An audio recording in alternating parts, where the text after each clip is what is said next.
Buenos días. Quisiera agradecer la invitación a participar en este Congreso de Buenas Prácticas y ya que vamos a hablar de ética, quisiera también aclarar que no soy doctor, sino que estoy cursando mi doctorado, soy doctorando en Filosofía y Letras. Y me parece importante en un Congreso que habla sobre las buenas prácticas, recuperar la intencionalidad de la reflexión sobre la práctica. Que este espacio que ocupamos quienes exponemos no sea un espacio protagónico, sino subsidiario del protagonismo que tienen en este encuentro las prácticas de enseñanza. Creo que muchas veces el discurso social sobre lo que ocurre en las escuelas está mucho más centrado en lo que la escuela no hace que en lo que la escuela efectivamente realiza. Y este es un momento como para empezar a pensar qué es lo que efectivamente ocurre en las escuelas, y de eso que ocurre en las escuelas recuperar aquello que es particularmente valioso. Por eso valoro mucho que se convoque al encuentro a los docentes no solo para escuchar o para intercambiar, sino también para mostrarse a sí mismos a través de su práctica. Y quisiera trabajar entonces en torno a esta noción de práctica, tratando de vincular la práctica de enseñanza con sus dimensiones ética y política. Y esto implica pensar la relación entre ética, política y didáctica, y pensar también cuáles son las dimensiones ética y política de la enseñanza y del aprendizaje. En principio, conviene pensar que toda práctica de enseñanza es ante todo una práctica social, y que las prácticas de enseñanza preexisten a la escuela misma. Es decir, allí donde hay sociedades, hay procesos, instancias de traspaso de conocimientos de una generación a otra o de unos sujetos a otros, y esas prácticas son prácticas que han estado mucho antes de que hubiera sistema educativo, de que hubiera una institución, escuela, y también circulan por fuera de la escuela. Entonces habría que pensar que parte de estas prácticas de enseñanza escolares son un tipo particular de las enseñanzas que circulan por la sociedad. Y las prácticas son objeto de reflexión de la didáctica, aunque en muchos casos la práctica funciona como un punching ball de la didáctica. Los didactas tenemos el hábito de criticar las prácticas, mostrar lo que no hay en ellas, o utilizarlas como para ejemplificar lo que no debería ocurrir y poder tomarlas como punto de partida para pensar lo que sí debería ocurrir. Recién en las últimas décadas, la didáctica ha empezado a reflexionar sobre las buenas prácticas como un espacio para pensar por qué es valioso lo que es valioso, o por qué tiene éxito lo que tiene éxito, o por qué algún tipo de enseñanza es preferible a otra, qué es lo que caracteriza esa buena enseñanza. Y eso ha dado lugar a una serie de investigaciones, no ya para pensar cómo reemplazar unas prácticas de enseñanza por otras, sino cómo develar eso que hace que una práctica sea buena para poder comunicarlo a otros docentes y transformarlo en criterios que permitan a quien se inicia la docencia recrear algunas de las mejores prácticas de los docentes que ya habitan las escuelas. Suele haber también una visión bastante despectiva hacia las prácticas, porque se la ve como el territorio que funciona como contrapeso de lo teórico, y pareciera que primero en algún lugar se produce teoría y después en otro lugar se ven las posibilidades de llevarlo a la práctica o de ejercerlo en un contexto específico. Si nos remontamos al pensamiento de Aristóteles en la Grecia clásica, él hacía una distinción muy interesante entre tipos de conocimientos y planteaba un tipo particular que llamaba el episteme, en sentido estricto, lo que hoy llamaríamos ciencia, que era el conocimiento entre las relaciones esenciales entre las cosas, ¿no? Un conocimiento demostrativo de las relaciones esenciales entre las cosas. Y uno podría pensar que toda ciencia tiene este componente teórico de establecer relaciones entre aquello que está ajeno al sujeto y que son las cosas, el mundo, lo real. Caracterizaba un segundo tipo de conocimiento como la episteme poetiké, lo que en griego significa este conocimiento poético y que traduciríamos en términos contemporáneos como técnica o arte, y que él caracterizaba como el conocimiento vinculado a la producción de objetos, el conocimiento vinculado a la fabricación de algo. Fíjense que es curioso cómo aparecen en el mismo lugar el arte y la técnica, cómo aparece el diseño vinculado también a la creación artística, porque en principio esa habilidad, ese episteme poetiqué, consiste en poder no solo conocer las relaciones que hay en el mundo de lo real, sino generar algo en el mundo, producir algo, intervenir en el mundo. Y hay un tercer tipo de conocimiento, que es lo que él llama el episteme practiqué, y que llamaríamos en términos contemporáneos la práctica, el saber práctico. Y es un conocimiento que consiste en poner como objeto la acción, analiza las relaciones no entre las cosas, sino las relaciones entre los sujetos, entre los que los sujetos hacen, no para permanecer estables, sino para intervenir en lo que los sujetos hacen. La episteme practiqué es un conocimiento regido por la prudencia, lo que en griego es la frónesis, la posibilidad de elegir entre el exceso y el defecto, y tiene como función buscar criterios para poder actuar. Criterios para actuar. Fíjense qué interesante pensar que la práctica es un lugar de producción de conocimiento. No el mismo tipo de conocimiento que la teoría, sino un conocimiento que nace en la práctica para poder perdurar en la práctica, para poder multiplicarse en redes de prácticas. Y yo creo que ahí tenemos una clave interesante para pensar la escuela como un lugar de producción de conocimientos prácticos, como un lugar de producción de experiencias, no solo porque las experimentamos, es decir, las vivimos, las llevamos adelante, sino porque reflexionamos sobre ellas para encontrar las claves que nos permitan atraparla y recrearla en otra ocasión. De eso trata la práctica. Y en este campo de lo que Aristóteles llamaba el episteme practiqué, encontramos diferentes disciplinas que analizan las prácticas en distintos campos. Y ahí se reúnen la ética, la política y la educación. En los tres casos se trata de saberes prácticos, porque se trata de no solo de conocer cómo es el mundo, no solo de intervenir sobre el mundo, sino de intervenir sobre los sujetos. En los tres casos se trata de analizar qué es lo que los sujetos hacen para poder orientar esa acción a través de criterios prácticos. Dice Hannah Arendt que de las diferentes actividades humanas, la propia del ser humano es la acción, que es precisamente el objeto de estudio de la episteme practiqué. Ella distingue en su libro La condición humana diferentes tipos de actividades. A una la llama labor, que es la actividad de mantenimiento de la vida, ¿no? Las labores de comer, dormir, transportarse, y es lo propio de un animal o de un esclavo. Pero un sujeto libre puede hacer bastante más que mantenerse.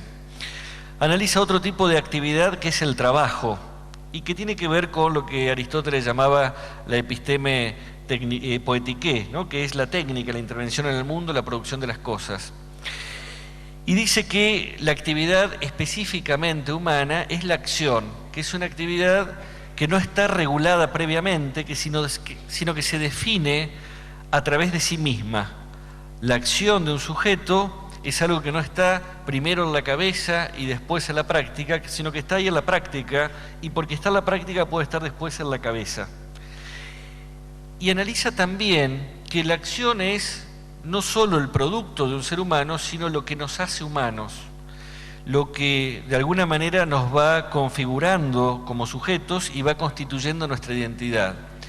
Somos lo que hacemos. Y también somos el relato de aquello que hacemos. Si lo que hacemos no tiene relato, nuestra identidad no se configura, nuestra biografía no se constituye, porque son acciones que quedan sueltas, que no hay una lectura hecha ni por uno mismo ni por otro. Al mismo tiempo, una misma acción puede admitir diferentes relatos. Pensemos que las ciencias sociales, la historia en particular, a veces tratan de establecer causas, efectos, relaciones sobre hechos que se pueden explicar de diferentes maneras. Y por más que los hechos permanezcan congelados en un momento, el historiador los recrea, los redefine, los produce nuevamente cuando investiga y crea nuevas explicaciones sobre aquellos hechos del pasado. El trabajo del psicoanálisis también de alguna manera es generar una nueva narrativa sobre hechos del pasado de un sujeto. Lo que pasó, pasó, pero podemos leerlo y recrearlo de otra manera. Y esto significa que la acción es el lugar donde empezamos a constituirnos como sujetos y donde podemos recrear nuestra narrativa acerca de lo que hacemos. Yo creo que con estos elementos podemos pensar la significatividad que tiene encontrarnos ofreciendo y mostrando nuestra práctica y haciendo el ejercicio de narrar nuestra práctica para nosotros mismos y para otros. La práctica de un docente es una práctica vertiginosa, una práctica que habitualmente está atravesada por horas y horas al frente del aula, horas y horas dentro de las instituciones, y no siempre hay tiempo de volver sobre ellas para entender qué pasó, incluso para entender qué fue lo que logró un efecto que quería lograr, pero que no siempre ocurrió por lo que yo pensaba que iba a ocurrir, sino quizá por otros elementos circunstanciales. Y ahí es donde creo yo que se reúnen la ética, la política y la didáctica. Porque la ética es la deliberación sobre lo correcto y lo bueno para un sujeto y que nos permite orientar nuestras acciones fundamentalmente en función de nuestros deseos, ¿no? La ética tiene como objeto la acción y la proyección de uno a partir de su deseo. El problema es que como vivimos con otros, los deseos suelen tener algunas interferencias con el deseo del que tenemos al lado, y entonces parte de la discusión o de la deliberación de la ética es cómo podemos llevar adelante deseos que pueden ser contradictorios, y esto implica ciertas normas de convivencia, o deseos que pueden potenciarse en el proyecto con otros, y esto implica también la reunión a través del amor, de la amistad, del encuentro con el deseo del otro. Pero básicamente la ética busca criterios prácticos para poder orientar nuestra vida, ¿no? La ética en tiempos de Aristóteles se preocupaba fundamentalmente por la eudaimonía, lo que nosotros hoy llamaríamos la felicidad. Una vez cuando estábamos discutiendo el currículum de formación ética en Ciudad de Buenos Aires, en un equipo entre diferentes especialistas, comentábamos, bueno, tenemos que ver cómo trabajamos el tema de la felicidad. Y alguien de Naturales decía, ¿pero qué vas a hablar de Palito Ortega? Digo, no, es que la felicidad es uno de los temas centrales de la ética. Porque nos preocupa la felicidad, pensamos después normas, valores, criterios, pero si no pensamos que hay felicidad y que hay deseo y que hay proyecto en la ética, todo el resto es una cáscara vacía.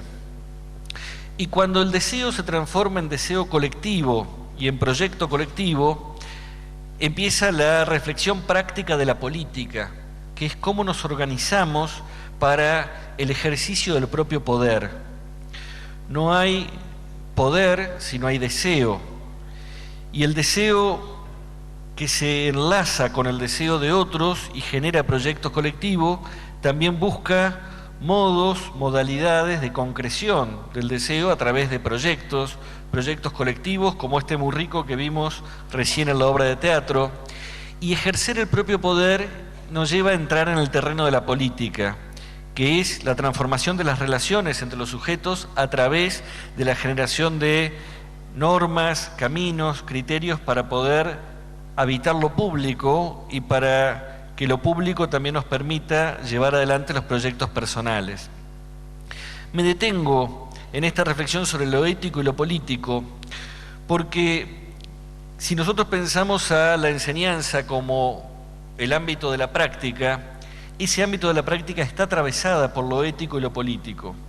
El aula es un espacio donde se reúnen el deseo, los proyectos, la búsqueda de la felicidad, la construcción de normas, la necesidad de establecer proyectos colectivos, y probablemente en un contexto social y cultural en el cual venimos flojitos de proyectos colectivos, nos resulta bastante difícil pensar colectivamente el futuro, generar un deseo compartido.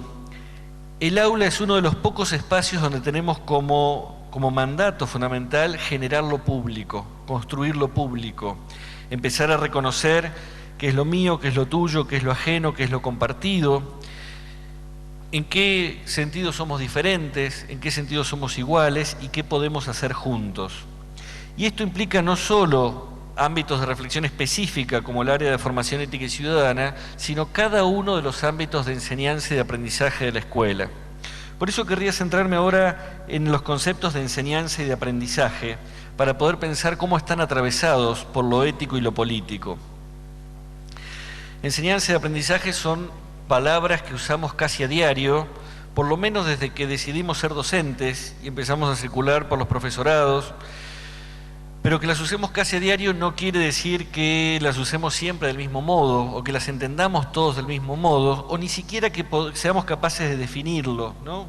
Una vez le preguntaban a San Agustín qué es el tiempo, y él decía, si no me lo preguntan, lo sé, si me lo preguntan, no lo sé. Una manera elegante de zafar de la pregunta, ¿no? Pero efectivamente, cualquiera de nosotros sabe qué es el tiempo, pero si nos ponemos a definirlo, nos resulta bastante difícil porque se nos escapa entre los dedos. Y creo que lo mismo podríamos decir de la enseñanza y del aprendizaje. Todos sabemos de qué estamos hablando, pero no siempre resulta sencillo atraparlo en una definición que nos permita comunicarle a otro de qué se trata enseñar o de qué se trata aprender. Yo quisiera basarme particularmente en los trabajos de Philippe Mérier, un pedagogo francés contemporáneo, que analiza estos conceptos, y me detengo en los aportes de Mérier porque creo que algunos de los aportes de Mérier sirven para entender y orientar nuestras prácticas actuales. En principio, la palabra enseñanza tiene como raíz etimológica un vínculo con señal, ¿no? Enseñar es marcar o dejar una señal, una etimología que se puede interpretar de diferentes maneras. Alguien podría decir que enseñar es poner una marca en el cuerpo del otro, como la marca que se ponía en el esclavo, que queda todavía en esa expresión, a esta gente se le ve la marca en el orillo, ¿no? Como algo que no se va a poder borrar a lo largo del tiempo, aunque también uno podría pensar que esa manera de entender la enseñanza es una manera también de establecer una dominación del enseñante sobre aquel que recibe enseñanza, que es yo quiero marcarte a fuego para que nunca dejes de ser aquello que mi enseñanza hoy te está marcando. Otra manera de entender la etimología es como la enseñanza como un proceso de ir dejando señales en el camino para que otro vaya encontrando un recorrido. Y yo creo que ahí hay un margen de libertad un poco más grande. Enseñar es dejar señales para que otro decida si sigue por el camino que está marcado o no. Y ahí hay un margen, creo yo, de construcción de libertad del otro lado. La noción de enseñanza muchas veces se vincula con aprendizaje y a veces se habla del proceso de enseñanza-aprendizaje. Desde hace un tiempo la didáctica se discute mucho esa expresión porque es una expresión engañosa y tendemos a pensar que, en la actualidad, que una cosa son los procesos de enseñanza y otra son los procesos de aprendizaje. Puede haber enseñanza sin aprendizaje y puede haber aprendizaje sin enseñanza. En todo caso, nuestro trabajo como docentes es tratar de que, por lo menos de vez en cuando, se arme alguna articulación entre los procesos de enseñanza y los procesos de aprendizaje. Si logramos que eso ocurra por lo menos de vez en cuando, eso no es poco. Les aseguro que no va a ocurrir todos los días que demos clase en esta semana, porque efectivamente el aprendizaje es mucho más amplio y más abierto y nuestra enseñanza no llega a las cabezas de nuestros alumnos con una comunicación lineal, sino que tiene un montón de interferencias en el camino. Entonces vamos a tratar de definirlos por separado y buscar algunos cruces entre aprendizaje y enseñanza. Una definición que propone Philippe Mérier sobre aprendizaje es: aprender es hacer algo que no se sabe hacer para poder hacerlo. Es una definición muy sencilla y al mismo tiempo muy rica, ¿no? Aprender es hacer lo que uno no sabe hacer para poder hacerlo. ¿Cómo aprende uno a andar en bicicleta? Andando en bicicleta. Pero ¿cómo andás en bicicleta si no sabés andar en bicicleta? Bueno, es que solamente cuando me subo a la bicicleta y empiezo a andar, Puedo aprender lo que en realidad no sé hasta el momento que no me subo. Y esto significa que aprender es estar en proceso de intentar lo que no sé en el mismo momento que estoy intentando. ¿Cómo aprende uno a nadar? Nadando. Y esto significa que uno aprende tragando agua. Uno aprende cayéndose de la bicicleta. Lo esperable cuando uno aprende es que el error forme parte del aprendizaje. Porque precisamente estoy haciendo lo que no sé hacer. Si esto nos permite pensar el aprendizaje, yo creo que los invito a que pensemos los aprendizajes más significativos de nuestra vida desde esta concepción. Pensar, bueno, yo aprendí de verdad cuando me largué a hacer lo que no sabía hacer, la primera vez que planifiqué, la primera vez que di una clase, la primera vez que, digamos, esa primera vez que me largué, empecé a hacer algo que no sabía, pero haciéndolo llegué a poder hacerlo, ¿no? Ahí hay una definición interesante y que tiene un mandato didáctico, que es que la enseñanza en principio debe invitar a hacer lo que no se sabe hacer. Ahí hay un primer mandato interesante, que es: si yo no logro que mis alumnos hagan lo que no saben, no van a poder aprender. No es que primero tienen que saberlo para poder traerlo a la escuela. Muchas veces en las escuelas se pide como requisito lo mismo que nos proponemos como objetivo. Y los maestros, los profesores en los primeros meses del año dicen: mirá, estoy dando historia y no saben nada. Yo digo, bueno, menos mal, tenés todo el año por delante para enseñarles, ¿no? O estoy enseñando lengua y literatura y no saben leer. ¿Qué mejor oportunidad para invitarlos a leer y que a partir del no saber empecemos a desenvolver el aprendizaje? Digo esto porque hay una queja persistente en todo lo que los chicos no hacen, no saben, no quieren, no dicen. Y yo creo que la primera pregunta para hacernos es: ¿qué es lo que efectivamente hacen, saben, quieren, dicen? Porque ese es el primer motor del aprendizaje. Y ponerlos a hacer lo que no saben hacer es la posibilidad de ir corrigiendo, arrimando el bochín, como para llegar a hacerlo quizá un poco mejor. No digo perfecto. No es esperable que al final de ningún curso de nuestras escuelas los chicos hagan de modo perfecto nada.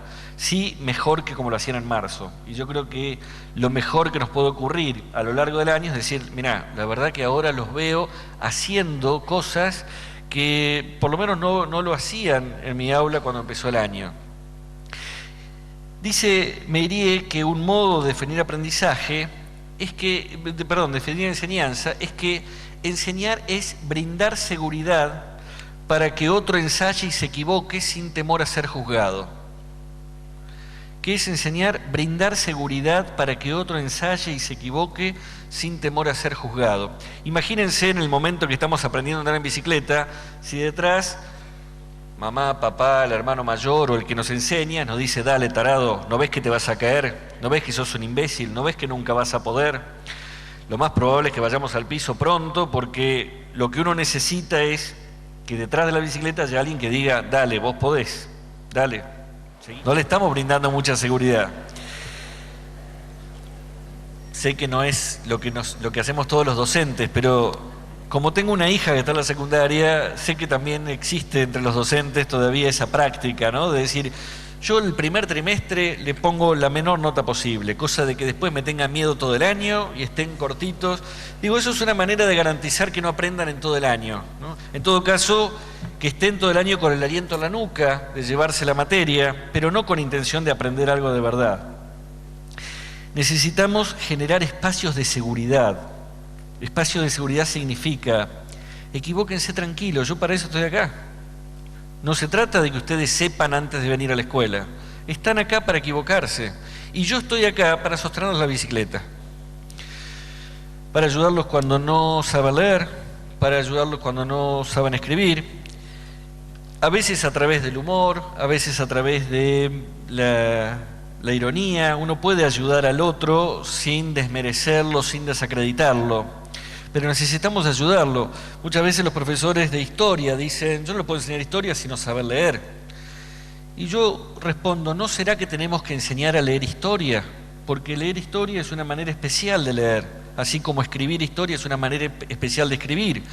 Y en cada una de las áreas necesitamos enseñar a leer y enseñar a escribir dentro de esa área. No se escribe igual un problema de matemáticas que un relato histórico, que un experimento, ¿no? Cada espacio tiene sus reglas de escritura y sus códigos de lectura. Y entonces todo eso que no se sabe hacer es lo que funciona como desafío para nuestro trabajo en el aula. Y esto implica suspender la presión de la evaluación. A veces se dice en educación, evaluamos todo el tiempo. Es verdad que evaluamos todo el tiempo. Entonces, paremos de evaluar un rato, porque si evaluamos todo el tiempo, no nos damos tiempo de equivocarnos. Lo usual es que cuando uno está aprendiendo se equivoca, y esto nos ocurre, y lo podemos ver cuando miramos nuestras propias prácticas. Yo siempre digo que la primera vez que doy un curso, una materia, sale como el primer panqueque, sabroso pero no vistoso. Digamos, va a salir lo mejor que puedo hacerlo, pero es recién el segundo o el tercer año que dicto el mismo curso que yo veo que está saliendo bien. Sin embargo, con los chicos intentamos que a veces en el primer trimestre ya se logre lo que en realidad necesitamos que se logre a final del año. Y entonces ahí necesitamos suspender la evaluación y darle garantías de que estamos esperando que el proceso decante a lo largo de un tiempo, ¿no? Y esto implica un diálogo también con aquel que está aprendiendo. Otra definición que propone Mérier, y me parece muy rica, de aprendizaje es: aprender es siempre tomar información del entorno en función de un proyecto personal. Aprender es siempre tomar información del entorno en función de un proyecto personal. No estamos hablando de la escuela acá, estamos hablando del aprendizaje. ¿Cómo aprendimos a seducir? Mirando lo que pasaba en los bailes, en las fiestas, diciendo a ver qué hace el que tiene éxito con las chicas, o las chicas con los chicos, a ver cómo hace el otro para seducir. ¿Cómo aprendimos a bailar? Mirando porque nos interesaba aprender a bailar, porque si no teníamos un montón de costos. Cuando hay interés en función de un proyecto personal, empezamos a buscar información del entorno. Y esa información del entorno empieza a funcionar dentro de la cabeza y permite que vayamos aprendiendo, ¿no? Y nos permite ensayar hasta lograr hacer lo que no sabemos hacer. Pensemos mucho de nuestros aprendizajes cotidianos, como aprender a cocinar, aprender a viajar en colectivos. No siempre hubo alguien que nos lo enseñó de manera sistemática. A veces lo aprendimos porque teníamos un interés que motorizaba la búsqueda de información por todos lados para poder sostenerlo. Y acá conviene que nos preguntemos, bueno, ¿qué significa aprender dentro del aula? Si aprender es siempre buscar información del entorno en función de un proyecto personal, en el aula tenemos 20, 30, 40 proyectos personales distintos y solo van a aprender los chicos en función de su proyecto personal. Eso significa que enseñar es llevarles las señales, el bagaje cultural que las generaciones anteriores han producido para que ellos hagan algo con eso en función de su proyecto personal. Pero solo van a tomar de lo que llevemos aquello que les sirve a su proyecto. Y ahí tenemos un problema serio, porque no siempre lo que tenemos por ofrecer les sirve para su proyecto personal. Y muchas veces el proyecto personal de los chicos se reduce a aprobar la materia. Profe, ¿qué es lo mínimo que tengo que saber para aprobar esta materia? Lo cual a uno le genera una gran herida narcisista, ¿no? Pero ¿cómo lo mínimo? ¿Por qué venís a zafar a mi materia si yo estoy tratando de enseñarte el máximo de lo posible? Yo creo que acá necesitamos también hacer una reflexión sobre el sentido de la escuela media y preocuparnos por la cuestión de los intereses de los chicos. Muchas veces los docentes de escuela media dicen, el problema es que los chicos no tienen interés. Yo desconfío mucho de esa expresión, creo que los chicos tienen muchísimos intereses, lo que pasa es que no siempre coinciden con lo que tenemos por ofrecerle. Y esto implica que, digamos, lo saludable es que un adolescente esté descubriendo sus propios intereses. Supongamos un grupo que la primera hora de la mañana recibe al profesor de historia y todos dicen, bien, vino el de historia. En la tercera viene el de química y todos dicen, bien, vino el de química. En la quinta viene la educación física y todos dicen, bien, en la educación física. Yo digo, estamos en problemas. Estamos en problemas. En principio son unos aparatos estos chicos, hay algo raro que está ocurriendo en esta escuela, pero lo esperable es que a lo largo de la escuela secundaria los chicos vayan encontrando que se alegran cuando tienen algunas materias y que hay otras que tratan de zafarlas. Lo peor que nos puede ocurrir es que cuando termine la secundaria los chicos digan, me gusta todo, todo me encanta y no he podido conectarme con mi propio deseo. Me acomodo a lo que cualquier institución me ofrezca. Si el objetivo de la escuela media es que cada uno vaya encontrándose con su propio deseo y construyendo su propio proyecto, esto implica que algunas de las cosas que les enseñemos les van a interesar y otras no. Y lo mejor que nos puede ocurrir es que algunas interesen con fuerza y otras interesen el mínimo indispensable como para, digamos, aprender aquello básico que se necesita para la vida en sociedad. Claro, esto implica una herida narcisista fuerte, sobre todo para aquellos que se apasionan o nos apasionamos por lo que tenemos para enseñar. Yo creo que el principal déficit de la escuela media no es la falta de interés de los alumnos, sino en muchos casos la falta de interés de los profesores. ¿Y esto por qué? No para culpabilizar a los profesores, sino porque efectivamente la vorágine cotidiana de la escuela muchas veces nos lleva a que uno empieza a la mañana y sabe que tiene una larga cantidad de horas de clases por delante, y a veces eso agobia, abruma, y muchas veces uno empieza a desgastarse en ese cariño, en esa pasión por la materia que enseña. Y yo creo que nunca vamos a lograr saltar el lunes de la cama contentos porque sonó el despertador. Digo, eso sería un disparate en cualquier ámbito laboral.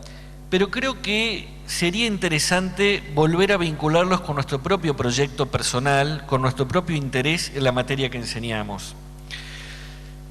Los chicos se encuentran cotidianamente con diferentes discursos en los medios de comunicación, en la circulación de las tecnologías de información y comunicación, y muchos de esos discursos les ofrecen basura, pero en general lo ofrecen con un entusiasmo que dan ganas de quedarse mirando, ¿no? Prendan la televisión en el horario en que miran los adolescentes y van a ver un conductor que dice, ahora viene basura, pero no se lo pierdan. Y uno dice, ¿qué tendrá esto de interesante? Y se queda esperando y efectivamente después hay basura, pero bueno, me lo vendieron como algo interesante. El mismo chico llega a la escuela y se encuentra con un docente que dice, bueno, a ver, ¿por dónde vamos? Polinomios. Los polinomios, digamos, ¿a quién le vamos a vender interés por los polinomios si empezamos aburridos nosotros de lo que tenemos para enseñar? Y yo creo que cuando un docente pierde el interés por lo que enseña, la primera víctima son sus estudiantes. Es muy difícil que eso que tenemos para ofrecer pueda entrar en el proyecto personal de alguno de los que están ahí. La segunda víctima es el mismo docente, porque realmente si a lo largo de la escuela, de toda la semana, lo que uno hizo fue aburrirse con lo que hacía, estamos perdiendo nuestra vida, Y pensar que estamos enseñando lo que no nos interesa enseñar es realmente esperar 30 años a que llegue el momento de jubilarnos. Yo creo que lo más rico y que uno puede encontrar en los paneles y en las presentaciones es que uno puede enamorarse de lo que enseña e ir con esa pasión al aula. Cuando uno ingresa al aula con pasión, con entusiasmo, con ganas de enseñar algo, no va a generar interés en todos los alumnos, pero por lo menos va a generar inquietud. Va a decir, ¿qué tienen las matemáticas que este tipo lo pone así? ¿Qué tiene la música que este tipo viene como tan entusiasmado con esto, ¿no? Ese interés que a veces genera la publicidad también va a generar a los chicos, y es probable que después diga, mire, profe, la verdad, sigue sin interesarme la materia, pero por lo menos le agradezco por cómo me la enseñó, porque le puso onda, ¿no? Le puso ganas. Solo de esa manera, algo de lo que tenemos para enseñar puede entrar en diálogo con el proyecto personal del otro. No estoy diciendo con esto que los chicos que nuestros proyectos tengan que ceñirse al interés de los alumnos, para nada. Ni tampoco estoy diciendo que los chicos tengan que venir con cierto interés a la escuela. Se trata de generar, de suscitar intereses. Nadie se interesa por lo que no conoce. Si nosotros le enseñamos a los chicos solamente lo que les interesa, nos vamos a quedar atrapados en lo que ya saben. Nuestro desafío es mostrarles lo que no saben, pero puede llegar a enamorarlos, puede llegar a desafiarlos. Nuestro trabajo es ir con nuestro propio interés por el conocimiento a mostrarles el desafío que implica meterse en la dinámica de esa disciplina de conocimiento que tengo para llevarles, porque ahí hay algo interesante por delante. Nuestro desafío es generar interés, y por eso creo que más que pensar en marzo, si los chicos tienen intereses o no, la pregunta es en noviembre si hemos logrado suscitar intereses o no. Y también, insisto, con los desniveles que implica el interés y el proyecto personal. Todos nosotros hemos llevado adelante muchísimos proyectos personales, pero en medio de la búsqueda uno también decae.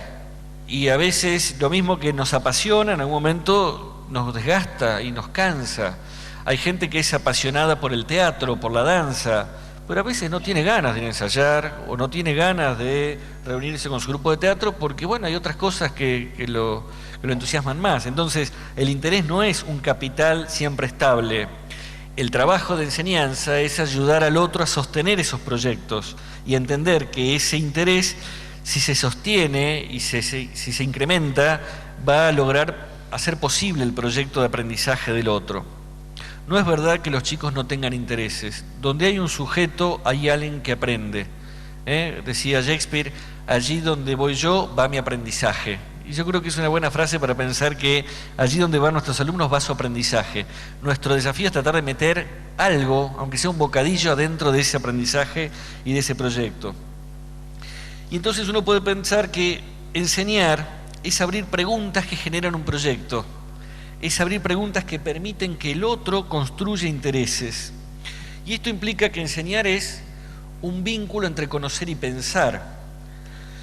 Muchas veces en la escuela, y particularmente creo yo en la escuela media, enseñar significa dar un montón de respuestas a preguntas que nadie se ha formulado. Y entonces llega el profesor y tira un montón de información, datos, conceptos, categorías, operaciones. Y el otro lado, alguien dice, bueno, ¿y esto qué es? No sé, lo que dio el profe hoy. Lo que dio el profe hoy.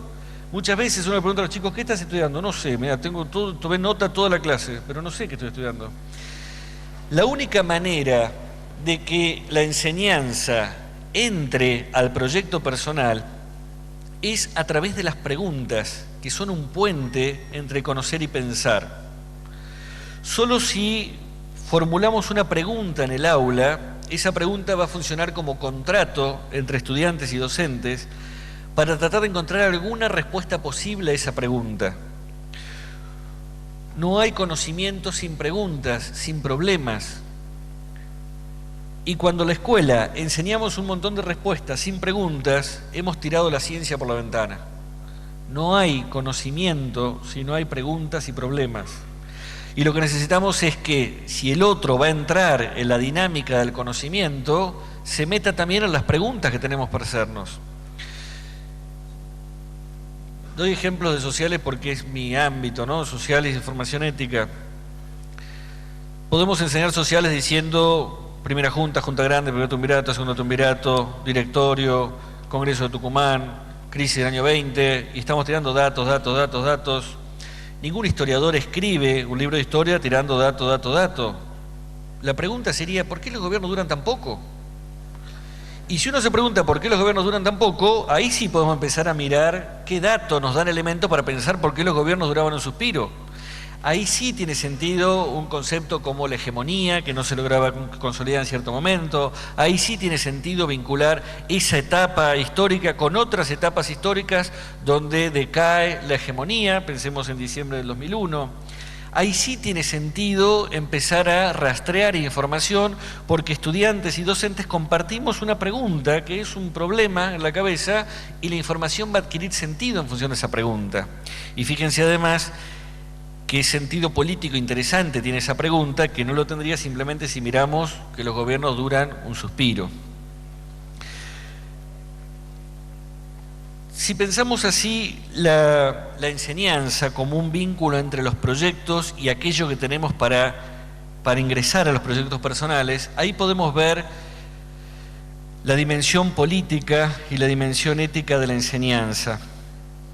Porque si enseñar es vincular, conocer y pensar, esto significa poner a los alumnos a pensar en su propio futuro, ponerlos a pensar en su propio deseo. Y esto significa empezar a pensar en sí mismos. Algo de lo que nos está ocurriendo en la Argentina con los jóvenes, con los adolescentes, es que les estamos ofreciendo pocas alternativas de futuro. Viven presentes angustiantes, tienen pasados angustiantes y en muchos casos el mensaje que reciben de los adultos es ojo que cuando crezcas todo va a ser peor. Porque muchas veces la queja de los padres y de los maestros es no sabemos a dónde vamos, pero sabemos que va a ser peor que el lugar de donde venimos. Necesitamos habilitarles la posibilidad del futuro y solo a través de pensar y con las herramientas del conocimiento un adolescente puede empezar a construir su deseo de futuro, su deseo de conocer, su deseo de crecer, su deseo de inventar algo, de transformar algo del mundo o generar una transformación en sí mismo a través del mundo. Y digo también que ahí hay un componente político porque la escuela es un espacio donde medir la propia potencia e incrementar la propia potencia. El concepto de potencia es un concepto de Spinoza y que permite pensar la política como una búsqueda de potencia, ¿no? Él analiza que todos los cuerpos tratan de perdurar en la vida y buscan mayor potencia. A veces en la vida de un sujeto la mayor potencia es buscar más dinero, buscar riquezas, buscar conocimientos. La potencia es tener mayor posibilidad de llevar adelante mi proyecto, mi deseo. Y la escuela es un lugar donde construir potencia, pero necesitamos también contárselos y que descubran que eso que la escuela les ofrece les da potencia, les permite hacer algo en el mundo. Necesitamos volver a creer nosotros que el conocimiento puede llegar a ser una herramienta de libertad, que el conocimiento puede llegar a ser una herramienta de transformación. Si los docentes no creemos que nuestro conocimiento puede funcionar como herramienta, como palanca de transformación, entonces es muy difícil que logremos convencer a las nuevas generaciones. Dice Hannah Arendt que el actor, el que hace algo, no solo es actor, sino que también es agente pasivo. Dice, debido a que el actor siempre se mueve entre y en relación con otros seres actuantes, nunca es simplemente un agente, sino que siempre y al mismo tiempo es un paciente. Hacer y sufrir son como las dos caras de la misma moneda, y la historia que un actor comienza está formada de sus consecuentes hechos y sufrimientos, ¿no? Quizá más que sufrimientos habría que hablar de padecimientos, ¿no? Yo hago, pero también padezco. Y uno puede pensar el trabajo del aula como un lugar donde actuamos y padecemos. Es cierto que por lo que escuchamos en los recreos parece que padecemos más de lo que actuamos, pero en el aula todos actuamos y padecemos. Actuamos y padecemos los estudiantes que tenemos y ellos actúan y nos padecen. Y actuar y padecer significa entrar en una red de relaciones y de la acción del otro que puede potenciarnos o depotenciarnos. Puede hacer que salgamos todos diciendo odio estar en esta aula, alumnos y docentes, o que salgamos todos diciendo, mira, la verdad que pasó algo interesantísimo. No me imaginaba que con los polinomios podía pasar eso, pero pasó algo muy interesante en esta hora de clase. Alguien planteó una pregunta, a mí me hizo pensar, otro planteó otra cosa, y no sé, algo pasó que me generó una movilización, que me generó una potencia que no tenía antes de entrar. Y uno puede pensar entonces que el trabajo del docente es el de mediar en esa red de acciones y de padecimientos que es el aula. ¿Qué es entonces, como para ir cerrando, una buena práctica? Una buena práctica es la de aquel docente que no sabe todo lo que va a pasar en el aula, pero sí sabe lo que quiere ofrecer y que está enamorado, interesado en aquello que quiere ofrecer. Una buena práctica no es la del docente que tiene éxito en el aprendizaje en sus alumnos, pero sí es la del docente que ha dado el máximo de sí mismo para favorecer ese aprendizaje. Una buena práctica no es la del docente que enseña lo que les interesa a sus alumnos, sino la de aquel docente que logra generar interés en sus estudiantes. No es una buena práctica la de aquel que se queda lo que los chicos saben, o que queda atrapado en lo que no saben cuando empiezan con mi materia, sino aquel que genera que cuando terminen mi materia saben más que antes. No enseña quien ofrece respuestas sin preguntas, y no es inclusiva la escuela que ofrece almuerzos en lugar de ofrecer enseñanzas. Yo insisto mucho con esto, que muchas veces nos problematizan las escuelas.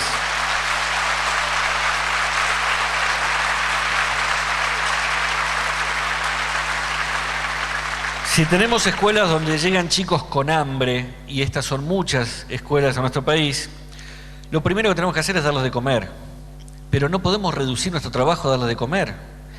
Ese chico que llega con hambre también viene hambriento de conocimiento, viene hambriento del diálogo con un adulto, viene hambriento de futuro, viene hambriento de vínculos. Y si dar de comer nos puede llevar 20 minutos, el resto de la jornada, con la panza llena, vamos a empezar a abrirles las puertas del mundo. Si nosotros nos quedamos atrapados en el dar de comer, estamos privándolos de aquello que es efectivamente el alimento que tenemos para dar en las escuelas. Y aquí podemos pensar que la ética del docente se basa en cuánto somos capaces de enseñar cotidianamente en las escuelas, cuánto somos capaces de ofrecer en enseñanza al otro, porque ahí radica nuestra transformación política. Un docente no hace política simplemente cuando va a votar, aunque es bueno que vaya a votar. Un docente no solo hace política participando en el sindicato, aunque es bueno que participe en el sindicato y que demande mejores condiciones para su trabajo.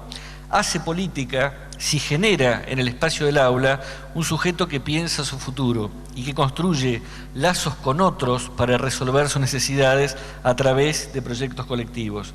Y sintetizo entonces en dos convicciones básicas que a mi modo de ver son las convicciones que nos pueden llevar a pensar la dimensión ética y política de la educación. No nos encontramos hoy en un contexto tan distinto del que había hace décadas o siglos atrás. A lo largo de la historia, muchas veces los docentes se han encontrado situaciones muy duras, muy difíciles.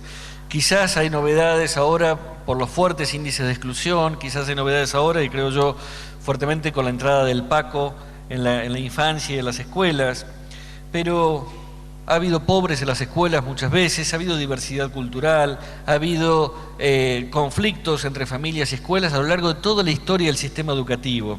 Quizá la diferencia más fuerte es que las convicciones que motorizaban a los docentes hace 100 o 150 años eran diferentes de las de ahora. Hace 150 años había docentes que estaban civilizando bárbaros. Y nosotros hoy sabemos que esa convicción ya no nos cierra. Y a veces vamos al aula con la idea de, bueno, educar en la diversidad. Un eslogan interesante pero poco práctico y que nos da pocas herramientas para la práctica. ¿Qué significa educar a la diversidad? ¿Que cada uno va a seguir igual que como era antes de que yo llegue al aula? Digo, educar a la diversidad no puede ser la pura inmanencia de que cada uno sea al final de la enseñanza igual que como era antes. Necesitamos articular diversidad con igualdad, que el otro pueda construir desde la diversidad un proyecto colectivo y un proyecto que lo haga más digno y que llegue a ser mejor de lo que era antes de la enseñanza. Yo propongo entonces dos convicciones. Una convicción es la educabilidad. Plantea Philippe Mérier que la educabilidad es un axioma, es una convicción básica del docente. En los últimos tiempos se menea bastante el concepto de educabilidad y se analiza si los jóvenes que entran a nuestras escuelas son o no educables. Y Philippe Mérier plantea algo que para mí es claro. La educabilidad es la convicción del docente. Todos los que están ahí son educables y merecen mi enseñanza. Ningún docente tiene derecho a evaluar si el otro tiene derecho a estar en su aula. Al revés, la convicción que nos mueve es que todos los que están en el aula tienen derecho a estar ahí y tienen el derecho de exigirme el máximo de mi enseñanza. Y esa es mi responsabilidad. No puedo estar evaluando si el otro es o no educable, porque eso es el principio que nos mueve. El principio de creer que el otro puede cambiar. No podemos educar si no estamos convencidos de que el otro puede cambiar. Si el otro no puede cambiar, ¿para qué lo tenemos en la escuela 15 años? Lo tenemos 15 años porque estamos convencidos de que a lo largo del proyecto formativo va a ser diferente de lo que es ahora. Y esto significa que lo que es ahora es un punto, es una foto en el recorrido de un proceso que nos va a llevar a ser mejores, ¿no? Que va a llegar a que hagamos todo lo posible para que sean mejores. Insisto, podemos no tener éxito, pero que sea la práctica la que nos muestre que no tuvimos éxito, a pesar de que dimos el máximo nosotros, y no el principio devaluado de, bueno, primero que me traigan chicos educables y después yo veo qué hago con ellos. Y el segundo principio es la educatividad de la cultura. Yo creo que hay un cáncer que corroe por dentro la educación, que es la idea de que los chicos no pueden aprender, y la contracara, que es que nosotros no tenemos nada para enseñarles. Esto es una convicción que a veces he encontrado en escuelas de sectores populares y sectores de élite. ¿No? En sectores populares los maestros dicen, y estos chicos, imagínate, con el lugar donde viven, con la familia que tienen, con el futuro que tienen, ¿para qué les va a servir lo que yo les voy a enseñar? ¿Qué les voy a enseñar? ¿Matemática? Lo mismo ocurre en escuelas de élite. Muchas veces las maestras dicen, y estos chicos que tienen todo resuelto, que van a heredar la empresa de los padres, que ganan el fin de semana lo que yo gano en un mes trabajando, ¿para qué les va a servir lo que yo tengo para enseñar? El principio de educatividad consiste en creer que tenemos algo valioso para ofrecer a las escuelas e implica también la responsabilidad de participar en los debates curriculares, que son debates políticos. Implica también la responsabilidad de preguntarnos cada día, ¿por qué enseño esto que enseño? ¿Por qué lo enseño? No estoy diciendo que reduzcamos la pregunta a ¿para qué sirve o qué aplicación tiene? Porque muchas veces hay conocimientos que no tienen una aplicación directa, pero sí preguntémonos, ¿es importante este conocimiento? ¿O lo doy simplemente porque está escrito en algún lugar? Si está escrito en algún lugar, ¿cómo hago para que ese conocimiento sea efectivamente valioso para el sujeto que tengo delante? Ahí la escuela se transforma en una institución educativa, cuando efectivamente empieza a mover el terreno de la cultura hasta lograr producir contenidos educativos. Dice Hannah Arendt, el hecho de que el hombre sea capaz de acción significa que cabe esperarse de él lo inesperado, que es capaz de realizar lo infinitamente improbable. Ninguno de nosotros sabe cómo va a ser el futuro de nuestros alumnos. Así como ninguno podía saber hace 20, 30 años que íbamos a estar nosotros hoy acá. Ninguno de nosotros es el producto tal cual de lo que nuestros padres y maestros quisieron para nosotros. Nosotros hicimos algo con eso que nos dieron. Y precisamente esa es la convicción que nos permite construir un contrato con nuestros estudiantes, en creer que podemos esperar de ellos lo inesperado, lo improbable, pero que incluso lo improbable se puede hacer posible si les ofrecemos el máximo de lo que tenemos para entregarles. Muchas gracias.